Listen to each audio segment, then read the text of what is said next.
ನಮಸ್ಕಾರ ಎಲ್ಲರೂ ಹೇಗಿದ್ದೀರಾ? ಐ ಹೋಪ್ ಎಲ್ಲರೂ ಸೂಪರಾಗಿದ್ದೀರಾ ಅನ್ಕೊತೀನಿ.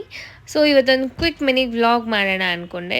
ಹಾಗಾಗಿ ನನ್ನ ಮಾರ್ನಿಂಗ್ ಸ್ಕಿನ್ ಕೇರ್ ಮಾಡಿಕೊಂಡು ಒಂದು ಸಿಂಪಲ್ ಮೇಕಪ್, ಬಿಕಾಸ್ ನಮ್ಮ ಸ್ಕೂಲಲ್ಲಿ ಇವತ್ತು ಈವೆಂಟ್ ಇತ್ತು. ಹಾಗಾಗಿ ಒಂದು ಸಿಂಪಲ್ ಮೇಕಪ್ ಮಾಡಿಕೊಂಡೆ. ನನ್ನ ಮೇಕಪ್ ಜಸ್ಟ್ 5 ಸ್ಟೆಪ್ ಅಷ್ಟೇ.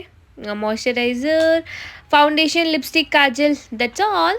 ಸೊ ನಾನು ನನ್ನ ಔಟ್ಫಿಟ್ನ ಸ್ವಲ್ಪ ಕ್ಯಾರಿ ಮಾಡೋ ಥರ ಇಟ್ಕೊಂಡಿದ್ದೀನಿ. ಬಿಕಾಸ್ ಮಕ್ಕಳನ್ನೆಲ್ಲ ಹ್ಯಾಂಡಲ್ ಮಾಡಬೇಕಂದ್ರೆ ಹೆವಿ ಔಟ್ಫಿಟ್ ಎಲ್ಲ ಸೂಟ್ ಆಗೋದೇ ಇಲ್ಲ. ಹಾಗಾಗಿ ಒಂದು ಜೀನ್ಸ್ ಹಾಗೂ ಒಂದು ಕ್ರಾಪ್ ಟಾಪ್ ಆ ಥರ ಹಾಕ್ಕೊಂಡಿದ್ದೀನಿ. ಸೊ ಫುಲ್ ರೆಡಿಯಾಗಿ ನನ್ನ ಮಗನ ಕರ್ಕೊಂಡು ಸ್ಕೂಲ್ ಕಡೆ ಹೊರಟೆ. ಬಿಕಾಸ್ ಸ್ಯಾಟರ್ಡೇ ಆಗಿರೋದ್ರಿಂದ ಇವತ್ತು ಒಂದು ಸ್ಕೂಲ್ ಕೂಡ ರಜಾ ಇತ್ತು.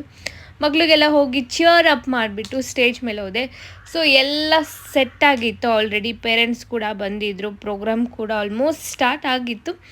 ಹಾಗಾಗಿ ನಮ್ಮ ಚಿಕ್ಕ ಮಕ್ಕಳನ್ನ ಹೇಗಾದರೂ ಹ್ಯಾಂಡಲ್ ಮಾಡ್ಬೋದು ಗೈಸ್. ದೊಡ್ಡವ್ರನ್ನ ನಮ್ಮನ್ನೇ ಫುಲ್ ಆಟ ಆಡಿಸ್ಬಿಡ್ತಾರೆ.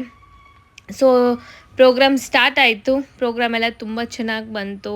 ಮಕ್ಕಳೆಲ್ಲ ತುಂಬ ಚೆನ್ನಾಗಿ ಪರ್ಫಾರ್ಮ್ ಮಾಡಿದರು. ಸೊ ಈ ಸ್ಪೆಷಾಲಿಟಿ ಏನಂದರೆ ರ್ಯಾಂಡಮಾಗೆ ಸಾಂಗ್ ಸೆಲೆಕ್ಟ್ ಮಾಡಿಲ್ಲ ನಾವು. ಒಂದು ಥೀಮ್ ಬೇಸ್ ಇಟ್ಕೊಂಡು ಸಾಂಗ್ಸ್ಗಳನ್ನ ಮಾಡಿದ್ವಿ.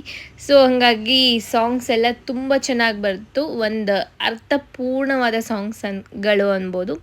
ಸೊ ಇವರೇ ನಮ್ಮ director. Heartfelt thanks to the skilled choreographers, Mr. Anand and Mrs. Rupa of Natyaloka Dance Company. Really, each performance was amazing.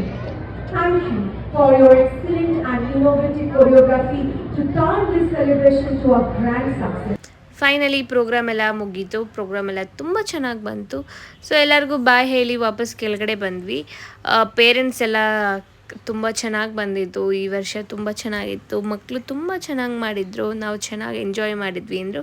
So I felt very happy. Because ನಾನು ಆವಾಗಲೇ ಹೇಳ್ದಂಗೆ ಚಿಕ್ಕ ಮಕ್ಕಳನ್ನ ಹೇಗಾದರೂ ಹ್ಯಾಂಡಲ್ ಮಾಡ್ಬೋದು ಗೈಸ್, ಸ್ವಲ್ಪ ಎದುರಿಸ್ಬಿಟ್ಟು. But ದೊಡ್ಡವ್ರನ್ನ impossible. ಅದು ಈಗಿನ ಜನ್ರೇಷನ್ ಇರೋರ್ನಂತೂ ಸ್ವಲ್ಪ ಕಷ್ಟನೇ ಹ್ಯಾಂಡಲ್ ಮಾಡೋದು. ಫೈನಲಿ ಒಂದು ಒಳ್ಳೆ ರಿವ್ಯೂ ಜೊತೆ ವಾಪಸ್ ಮನೆ ಕಡೆ ಬಂದ್ವಿ. ಆನ್ ದ ವೇ ಬರ್ತಾ ನನ್ನ ಮಗ ಜ್ಯೂಸ್ ಕೇಳ್ದ. ಸೊ ಜ್ಯೂಸ್ ಕೊಡಿಸಿದ್ರೆ ವಾಟರ್ ಮೆಲನ್ ಜ್ಯೂಸ್ ಕುಡ್ದ. ನನಗೆ ಫಾಂಟಾ ಬೇಕು, ಮೆರಿಂಡಾ ಬೇಕು ಅಂದ. ಸೊ ಅವನಿಗೆ ಸ್ವಲ್ಪ ಕನ್ವಿನ್ಸ್ ಮಾಡಿ ಅದೆಲ್ಲ ಕುಡಿಬಾರ್ದು, ಥ್ರೋಟ್ ಇನ್ಫೆಕ್ಷನ್ ಆಗುತ್ತೆ ಅಂತ ಕನ್ವಿನ್ಸ್ ಮಾಡಿ ಮನೆ ಕಡೆ ಹೊರಟ್ವಿ. This is my day. Thank you.